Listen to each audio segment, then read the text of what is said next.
অন্তরের ডাক আল্লাহ শুনে, পবিত্র হৃদয় দিয়ে ডাকলে আল্লাহ শুনে।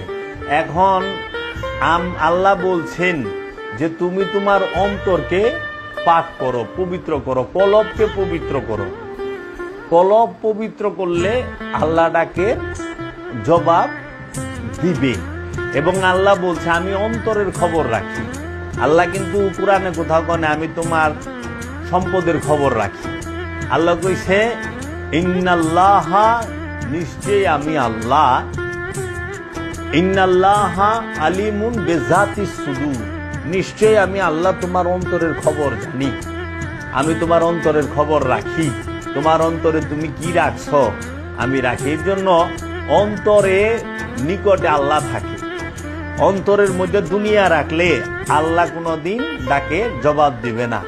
এর জন্য অন্তরে যদি আপনি টাকা রাখেন, অন্তরে যদি আপনি সম্পদকে রাখেন, অন্তরের মধ্যে যদি আপনি স্ত্রী পুত্র সন্তানাদিকে রাখেন, জীবনও আল্লাহ আপনার ডাকে জবাব দিবে না।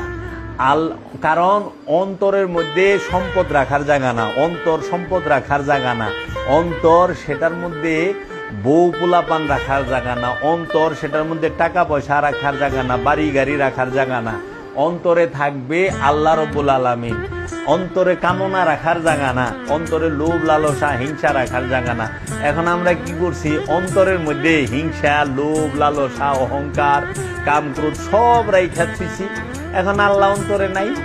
আল্লাহ ওই অন্তর দেয় আল্লাহরে ডাকলে আল্লাহ শুনে না, কারণ অন্তর ভরা তো ময়লা। এর জন্য টাকা রাখতে হয় কোথায়? পকেটে।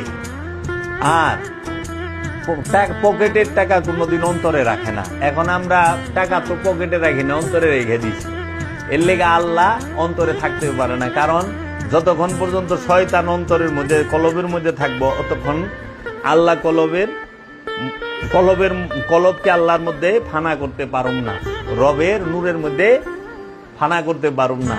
এর জন্য অন্তর থেকে টাকা সরাই দিয়ে পারলে, সংসার সরাই দিয়া পারলে, অন্তর থেকে কামনাকে শয়তানকে সরাই দিতে পারলে এই অন্তরটা আল্লাহর নূরের মধ্যে ফানা করা যাবে, আল্লাহর মধ্যে ফানা করা যাবে, আল্লাহর নূরের মধ্যে সে ভাসমান থাকতে পারবে, আল্লাহর নূরে নূরময় হয়ে যাইব।